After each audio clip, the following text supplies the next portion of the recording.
आपको लग रहा होगा कि आपका चैनल डेड हो चुका है, पर सच ये है कि आपका चैनल अभी एक ऐसे स्टेज पर है जहां से 90% नए यूट्यूबर गुजरते हैं, लेकिन सिर्फ 1% लोग ही इसे समझ पाते हैं। ज्यादातर लोग सिर्फ नंबर्स को देखकर क्विट कर देते हैं। उन्हें लगता है कि ये फेलियर है, हमारी वीडियोस के ऊपर तो व्यूज आ ही नहीं रहे हैं। पर क्या होगा अगर मैं आपसे कहूं कि सिर्फ 40-50 व्यूज एक्चुअली आपका सबसे बड़ा अनफेयर एडवांटेज है। एक ऐसी हिडन अपॉर्चुनिटी है जो सिर्फ तब मिलती है जब आपका चैनल छोटा होता है। इस वीडियो में मैं आपको वो सीक्रेट्स देने वाला हूं जो आपको यूट्यूब कभी अपने एनालिटिक्स ऐप पर नहीं दिखाता है। एक ऐसा कॉन्सेप्ट जिसे बिजनेस में द डेथ वैली कहते हैं। मैंने देखा है लोग 100 वीडियोस डालकर भी हार मान लेते हैं, ये सोचे बिना कि वो अपने सबसे बड़े ब्रेकआउट से सिर्फ एक कदम दूर है। आज मैं आपको 3 ऐसे सिग्नल्स दूंगा जो प्रूव करेंगे कि आपका चैनल ग्रो हो रहा है, भले ही आपके व्यूज काउंट ना बढ़ रहे हो। अगर आपने ये लॉजिक समझ लिया तो आप कभी व्यूज के पीछे नहीं भागेंगे, बल्कि व्यूज आपके पीछे भागेंगे, यानी इनडायरेक्टली आपकी वीडियोस पर व्यूज आएंगे। दोस्तों, बिजनेस की दुनिया में एक बहुत पुराना कॉन्सेप्ट है जिसे कहते हैं द डेथ वैली कर्व। जब भी कोई स्टार्टअप शुरू होता है,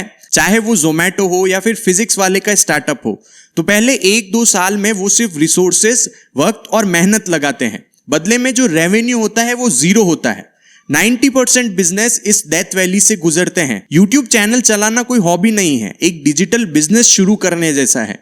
आप पहले जो 20, 30 या 50 वीडियोस डालते हो वो व्यूज के लिए नहीं होता है, वो आपके चैनल की फाउंडेशंस होती है। अब इस चीज को एक स्टोरी बिल्डिंग कंस्ट्रक्शन के एग्जांपल से समझो। एक 20 स्टोरी की बिल्डिंग है जिसका काम स्टार्ट हुआ है। पहले 6 महीने तो सिर्फ जमीन के नीचे की खुदाई करी जाती है ताकि उस बिल्डिंग की नींव बनाई जाए, यानी उसका बेस बनाया जाए। अब बाहर से जो लोग देखते हैं वो यही सोचते हैं कि अभी तक ये बिल्डिंग तैयार ही नहीं हुई है, लेकिन असल में वो स्टील और कंक्रीट का बेस बना रहे हैं जो आगे चलकर 20 फ्लोर का वजन उठाने वाली है।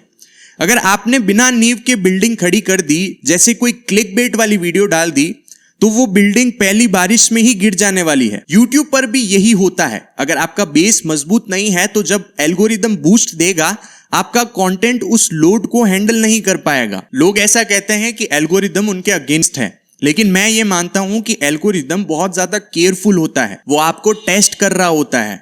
वो 10 लोगों को वीडियोस दिखाता है, फिर 2 दिन रुक जाता है। वो ये चेक करता है कि आप कितने ज्यादा कंसिस्टेंट हो।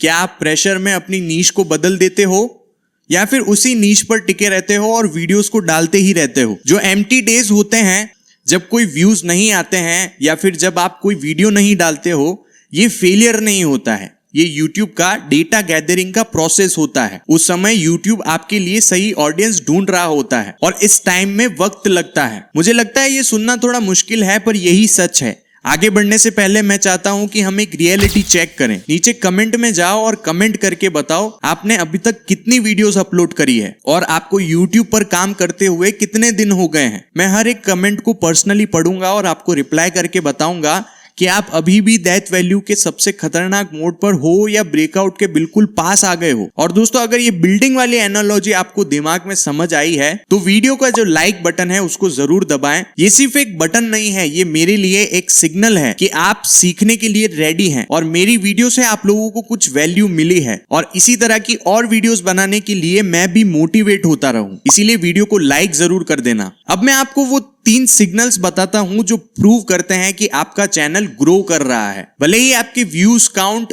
40, 47 इस पर अटक गए हो। Signal number 1, the quality feedback. Views मत देखो, कमेंट की डेप्थ देखो। अगर कोई एक रैंडम बंदा आपको ऐसा कमेंट करता है कि आपकी वीडियो से कुछ सीखने को मिला या फिर आपकी वीडियो बहुत ज्यादा अच्छी लगी है, तो समझ जाओ कि आपको एक बहुत बड़ा जैकपॉट लग गया है। इसे हम कहते हैं द पावर ऑफ 1। एक ऐसा फैन जो आपके कंटेंट को बहुत ज्यादा पसंद कर रहा है, वो 1000 उन लोगों से बेहतर है जो सिर्फ स्क्रॉल करते वक्त गलती से क्लिक कर देते हैं। YouTube एज ए सिग्नल्स को सबसे ज्यादा वैल्यू देता है। Signal number 2, personal growth. अपनी पहली वीडियो देखो और अपनी लास्ट वीडियो देखो। क्या स्क्रिप्ट लिखने में, एडिटिंग करने में या फिर बोलने के तरीके में कुछ इंप्रूवमेंट हुआ है? क्या आप कैमरा के सामने पहले से ज्यादा कॉन्फिडेंट हो गए हो? क्या आपकी ऑडियो क्वालिटी थोड़ी सी बेहतर हुई है? अगर आपकी क्रिएटर स्किल्स इंप्रूव हो रही है तो व्यूज का आना सिर्फ वक्त की बात है। स्किल्स हमेशा रिजल्ट से पहले ग्रो करती है, यानी you are becoming a pro in the dark before you shine in the light. Signal number 3, the spike and the flat line pattern. अगर आपका एनालिटिक्स का ग्राफ कभी कभी एक छोटा स्पाइक दे देता है और फिर वापस से फ्लैट हो जाता है, तो यहां पर आपको खुश होने की बात है। इसका मतलब है कि एल्गोरिदम ने एक नई ऑडियंस बकेट को टच किया है। वो बस टेस्ट कर रहा था कि वो लोग कैसे रिएक्ट करते हैं और अगली बार ये स्पाइक पहले से भी बड़ा होगा। अब यहाँ पर एक छोटी सी चीज है कि आपको क्या नहीं करना है। इस फेज में 99% लोग सबसे बड़ी गलती करते हैं। व्यूज नहीं आते हैं तो वो नीश बदल देते हैं, गेमिंग से सीधा टैग पर आ जाते हैं और टैग से सीधा व्लॉग्स पर आ जाते हैं। इससे आप एल्गोरिदम को और ज्यादा कंफ्यूज कर लेते हो। सोचो, अगर आप हर हफ्ते अपनी दुकान का बोर्ड बदल दोगे तो जो कस्टमर है उसको कैसे पता चलेगा कि ये किस चीज की दुकान है, यानी इस दुकान पर क्या मिलता है। इसीलिए आपको कंसिस्टेंट रहना पड़ेगा, अपने नीश पर टिके रहना पड़ेगा। तो दोस्तों, YouTube कोई 100 मीटर की रेस नहीं है, ये एक मैराथन है जिसमें रास्ता कभी खराब भी हो सकता है। हर वीडियो जो आप अपलोड करते हो वो आपके टावर की एक और मजबूत ईंट होती है। हो सकता है आज आपकी वीडियोस कोई नहीं देख रहा हो, लेकिन जब आपका ब्रेकआउट होगा तो आपकी जो पुरानी वीडियोस है वो आपकी पैसिव इनकम बनेगी और वही वीडियोस आपकी ब्रांड अथॉरिटी बनेगी। इसीलिए हार मत मानिए, अपने बेस को स्टील और कंक्रीट की तरह मजबूत करिए। याद रखिए, 90% लोग क्विट करेंगे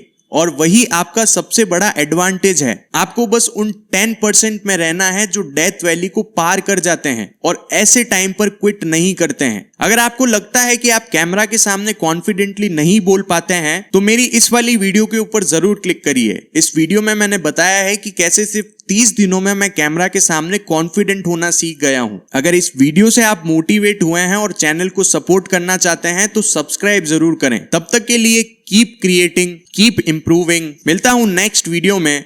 थैंक यू फॉर वॉचिंग।